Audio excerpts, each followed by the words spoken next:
Ya, karena di Jakarta itu soal Formula E ini itu yang bekerja itu Formula O, Formula oligarki.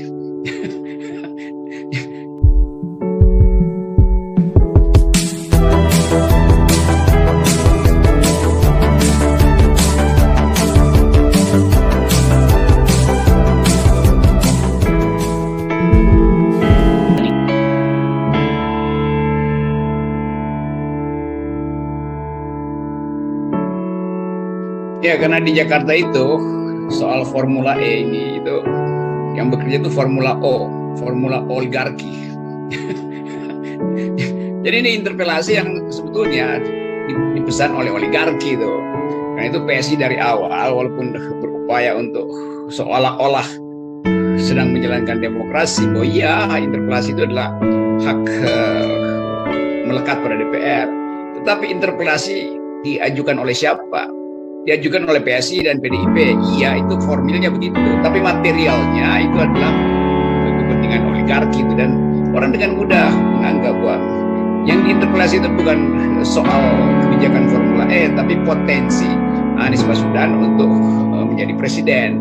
Karena survei-survei menempatkan Anies nomor 1, nomor 2, nomor 3 di situ aja. Sementara calon PSI dan PDIP itu di bawah semua tuh, nggak bunyi. Jadi ini mesti dibaca lebih jauh lagi, interpelasi dalam upaya untuk menginterupsi elektabilitas Anies Baswedan. Kan kalau jadi heboh kan orang menganggap wah itu Anies ada problem, maka elektabilitasnya turun. Jadi interpelasi untuk elektabilitas sebetulnya dengan dibungkus bahwa iya ini hak anggota DPR untuk mengajukan interpelasi. Orang tahu dari awal bahwa PSI itu adalah asuhan oligarki. Jadi susah juga. Saya mengerti itu dilema itu, tapi bagaimana udah ada cap bahwa PSI itu adalah partai asuhan oligarki. Ya karena nggak mandiri kan, dari dulu kita anggap oke nih PSI partai mandiri bagus dan anak muda. Saya pertama kali di awal pendirian PSI itu saya kasih kuliah umum pertama di mereka, penerangan apa itu ideologi, apa itu artinya solidaritas, apa artinya lambang mawar itu. Saya terangkan filsafat politik di situ tuh di markas PSI. Tapi kemudian kok jadi berubah begini. Jadi saya menganggap bahwa ya memang ini partai yang sengaja dibikin untuk seseorang doang, bukan untuk satu ide demokratisasi, ide kesetaraan, ide kemajemukan yang mereka promosikan tuh. Dan terlihat bahwa tokoh-tokohnya juga akhirnya jadi hanya bisa bicara kalau ada aliran uang. Kan bisa kita lihat modeling dalam pemilu kemarin kan. Jadi terlihat lagi bahwa ini pertandingan moral sebetulnya. Lain kalau PSI itu partai yang betul-betul beternak pikiran, maka orang akan kasih dia itu interpelasi karena ada urgensi untuk menegakkan demokrasi. Ini interpelasi karena ada urgensi untuk menjegal Anies. Artinya jadi begitu soalnya. Dalam Jakarta tuh oligarkinya bisa dua tuh, antara dia mau raba-raba dulu Anies, kalau bisa dibujuk untuk ikut memelihara pulau-pulau itu juga dicoba-coba juga. Tapi yang jelas betul bahwa Anies sudah kasih sikap terhadap reklamasi itu tuh. Walaupun ada agreement yang masih bisa diperdebatkan, tapi secara prinsipil Anies memberitahu bahwa dia tidak setuju dengan pulau-pulau itu. Jadi terlihat sikapnya dulu tuh. Sementara PSI tidak punya sikap di situ karena tidak mampu untuk mengucapkan apa yang dipikirkan. Jadi PSI itu terganjal ucapannya karena kalau dia ngomong itu aliran Formula U-nya berhenti itu. Formula U artinya Formula D, Formula duit.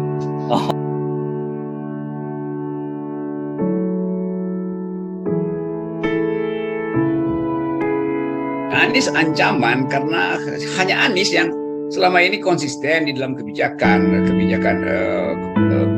pandemi terutama. Dan orang melihat Anies tidak tergiur dengan undangan-undangan istana yang seolah-olah berupaya untuk membujuk dia supaya pro kekuasaan. Dia juga layani dengan cara yang enteng, kritik atau caci maki itu.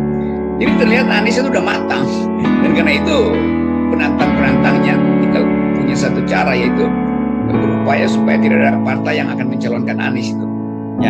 Pada waktunya nanti, saya hitung mungkin awal tahun depan, semua calon akan mendekat pada Anies, karena akhirnya yang diperlukan adalah figur yang bisa naikin elektabilitas partai-partai itu kan.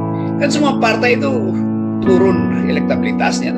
Jadi Anies tetap nanti akan dirayu banyak partai dan sangat mungkin juga PSI pada akhirnya secara pragmatis merayu-rayu Anies tuh, karena supaya bisa dapat subsidi banyak dari pemerintah DKI kan sebagai partai lokal itu. Tapi keadaan ini kita baru bisa hitung atau kita bisa katakan dari sekarang ini perencanaan politik yang normal, yaitu berbasis elektabilitas. Padahal dalam kedaruratan yang akan muncul tiba-tiba adalah moralitas yang ditopang oleh popularitas. Dan Anies itu banyak topangannya di dua soal itu.